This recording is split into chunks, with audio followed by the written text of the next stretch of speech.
2023 has been a big year, just like any other year. So here's a few of our tips. I've got 5 or 6 tips just to talk you into the end of this year and what you can expect on a spiritual level, and perhaps how you can think consciously about how you wrap up your year. It's been an interesting year in terms of conflict, and this is international and local. So everything that happens on the world stage, the macro, also happens in the inner stage in you, which is the micro. You know, there's a lot of people that have had personal conflicts within themselves. There's conflicts going on all over the world. The thing to remember though is that the problem that we have when we watch the news or we tune into these stories in the world, it's not that we should remain ignorant to them. However, they do lower our vibration, they lower our energy. So the more we're focused on the conflict and what's not working, the less we're increasing the vibration and focusing on what is working.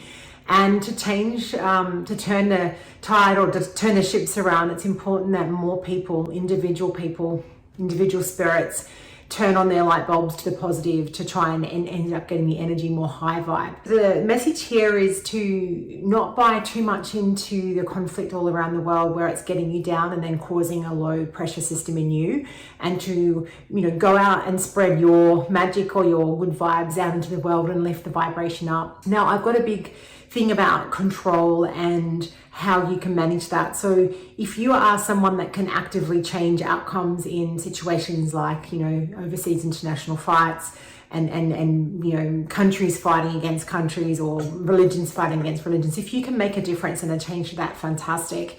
But if you can't, which is most of us don't have an active role in the UN or in war or in government, then look at what you can do in your local neighborhood that you can take some command of and you can feel good about, and then focus on those and allow everyone to play their role, because collective stress creates a bigger, more crazy outcome. That's number one. So focusing on the micro, not always the macro. Get up level your energy and your vibration and look at how the world can shift just from one spirit at a time. Secondly, this is something that comes up in every teaching that I ever do. James and I talk about it all the time, and that's empathy versus compassion. So we can look around what's going on around the world or around our families or friends. You know, I've had a lot of people talk to me about wanting to take their own life. I've had a lot of people talk to me about how hard life is getting. And the idea is that you want to hold them with compassion and not empathy. Empathy sort of says, I will hold that burden with you, or I'll feel that with you. And with that feeling becomes a load that you carry.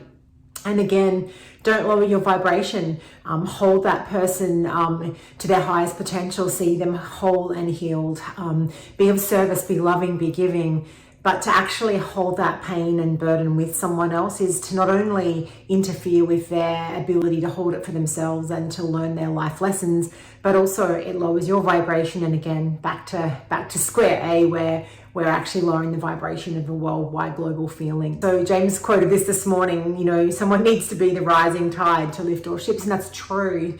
So see people in their healed state, help them become their true potential, and stay in your swim lane, stay in your true potential. Number 3 is it's a letting go. Now, every year is a letting go. For those of you that have been working with me for a long time, I always talk about November and December being crunch months. They are always crunch months. Most of the world work off a 12-month cycle, January to December, and then we start again in the new year, which is, you know, flips from 2023 this year to 2024. So whatever you believe in, the collective consciousness is working off that 12-month calendar. So every year, November and December crunch a little bit. And what do I mean by crunch? People start to have their old stuff come up. It's like this incubating stuff they've been sitting on all year. Old shadows, old habits, fears, things that have been simmering away in the background tend to strangle us a little more in the end of the month. Not being negative about that, it's just, it is what it is, and it's an opportunity to evolve. And if you think about what you're actually here to do as a human, my theory is we're here to evolve and to learn and to grow. We're here to be creative in whatever way that is, whether that's paid or not paid, and we're here to make an impact of some sort, and you get to choose how. That first one is critical, the evolution. So the question for me, for you, is what is evolving this year, what's crunching in these last couple of months that you need to let go of, turn around, understand, have an aha moment on. And you don't repeat the same school year twice unless you fail your exams. So don't repeat it into 2024. Have a think about it. Is it old habits, old friends, a job that's outdated? What is it that's not working for you that you really need to process and get your evolution on? And it might even be how you are in relationships. It might be where you're living, what you're putting up with, how you're not valuing yourself, how you're not expressing yourself. You'll work it out. So we do have an end of year ceremony. You might have seen a couple of emails go out about.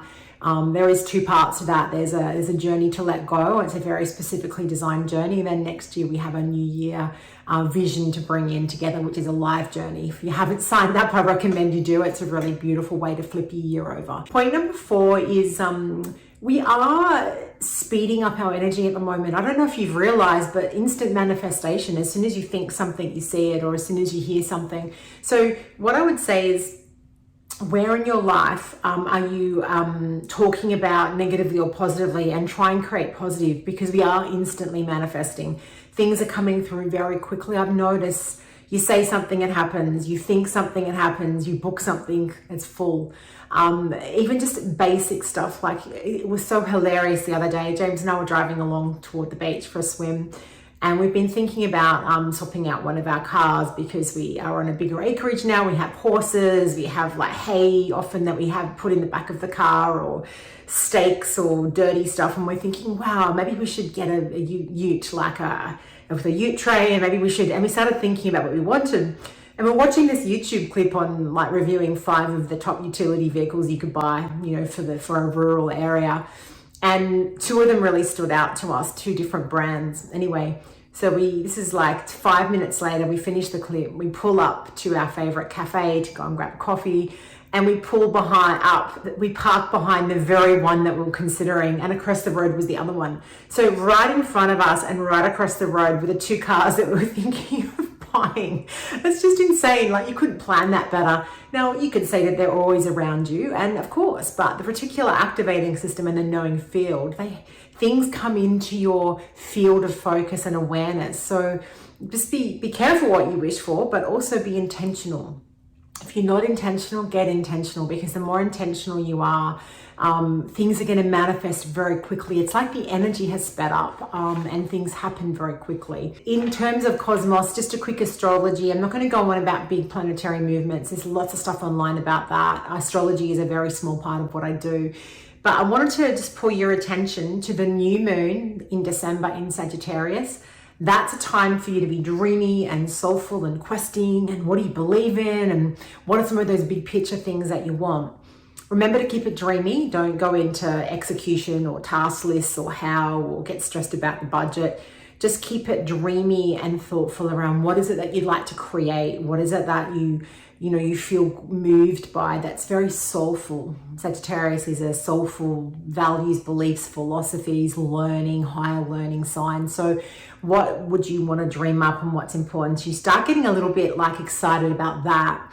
And then of course, full moon in Cancer at the end of the month, the end of December. That's a beautiful time to bed down, be at home, be with family, be with friends, or be with people that make you feel good. So it's an emotional moon around getting your emotional needs met. Try and do that with people and connection, not just food, although food's a big go-to for me. But yeah, try and get that emotional connection time. Cancer's not one of those signs in a full moon where you go out and conquer the world. Cancer's one of those moons where you really get your inner emotional needs met. So think of December being creative and dreamy to start, and soulful and thoughtful, and then wrapping up with a beautiful, emotional, connected kind of vibe with people that you love and care about. The thing with what I want to leave you with is because Pluto did move into Aquarius this year, and Pluto is the planet of death and rebirth and change and big cathartic transformation. I do want you to think about the end of this year. I want you to ask yourself this key question, and I've written it down. What has 2023 truly delivered you? What has been your key evolution? What have you learned this year that's unique or different, or a realization that you're moving from and to? I'll give you a good example in a minute of Rezinate, just so that you can put it into context. But that's the question. How have you evolved? What have you moved from and to? What has shifted and changed? And I've just written down here in Resonate, the big change and the big shift for us as a business, because it's personal, there's business, there's lots of things, there's family evolution. But for us as a business, James and I, we've really moved more and more and more full-time into our teaching. Now, we've been teaching for a really long time, but we've been offsetting that with workshops and sessions and lots of other things. But this time around, we have really evolved into doing full-time teaching, and that is teaching what we know and what we've learned over 40 years.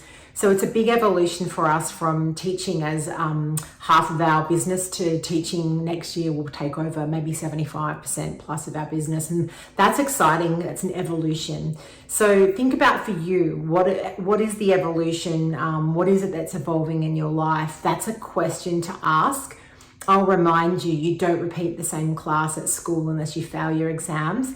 So remember to get that lesson, get that aha, and with the transformation comes a loss and a death of the old or some sort of sacrifice in some way. So think about what is the pain that's come up this year that's forced you to evolve, and how have you evolved?